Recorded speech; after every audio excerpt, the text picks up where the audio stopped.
ఇది చూడండి, Annaram barrage safe అట, బ్యారేజ్కి వచ్చిన ఆపదేమీ లేదు, పిల్లలకు ఎలాంటి ప్రమాదం లేదు, సీపేజ్లకు ట్రీట్మెంట్ సరిపోతుంది, చిన్న చిన్న లోపాలు సవరిస్తే సరి, ఇన్వెస్టిగేషన్ వెంటనే పూర్తి చేయాలి, రాష్ట్ర నిపుణుల బృందం సూచన, barrage up stream down stream పరిశీలన, మేడిగడ్డలు పిల్లల సందర్శన, అధికారులతో భేటీ, మరమ్మత్తు పనులపై ఎన్డీఎస్ఏ ప్రతిపాదనలు అంటూ ఒకటి చూస్తున్నాం కదా.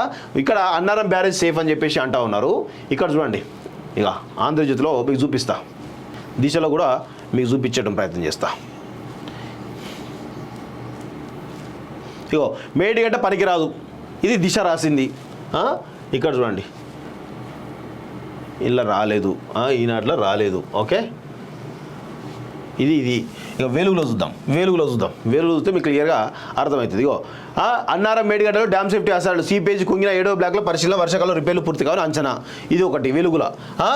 ఇగో శనార్థిలో చూద్దాం, శనార్థిలో ఏమైనా రాసిండా. ఇగో రంగంలోకి dam safety authority, Kaleshwaram NDSA బృందం 6 రోజుల పాటు బ్యారేజ్ పరిశీలన, అన్నారం మేడిగడ్డ సుందీల బ్యారేజ్లపై ఫోకస్, తాజా పరిస్థితిపై మరో నివేదిక, అన్నారంలో ఇటీవలే మరో బొంగ. ఇది అయిపోయిందా?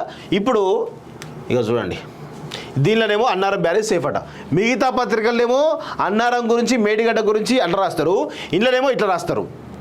సిగ్గుండాలే కొంచెమైనా. డ్యామ్ సేఫ్టీ అధికారులు ఏం చెప్పారు అనేది తెలియకుండా ఇగో ఈరోజు మొత్తంగా వాళ్ళు చెప్పిన డ్యామ్ సేఫ్టీ అధికారులు ఇచ్చినటువంటి రిపోర్టుకు వ్యతిరేకంగా, వాళ్ళు చెప్పిన విషయాలకు వ్యతిరేకంగా మొత్తం కూడా అన్నారం బ్యారేజ్ సేఫ్ అని చెప్పేసి విషపు రాతలు రాస్తూ ఈరోజు ప్రజలను కన్ఫ్యూజన్ చేసేటువంటి ప్రయత్నం చేస్తూ ఉన్నారు. సిగ్గుండాలే కొంచెమైనా. ఈ రాతలు రాసేటువంటి ఎవడు రాస్తున్నాడో కానీ, ఎవడు ఐడియా ఇస్తున్నాడో కానీ, నిజంగా కూడా ఈరోజు ఈ పెద్ద ఇక ఇలాంటి పత్రికలు ఉండడం ఇది ప్రమాదకరం,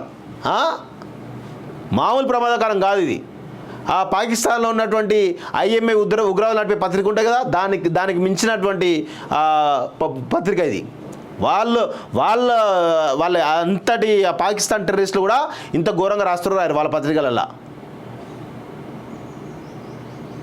పాకిస్తాన్ టెర్రరిస్టుల కంటే డేంజర్ ఇల్లు ఈ కల్వకుంట్ల కుటుంబం. పాకిస్తాన్ టెర్రరిస్టుల కంటే డేంజర్ ఈ కల్వకుంట్ల కుటుంబం. అంత ఘోరంగా విష ప్రచారం చేస్తూ ఉంటారు. వీళ్ళని అస్సలే నమ్మొద్దు. తెలంగాణ ప్రజలారా గుర్తుపెట్టుకోండి.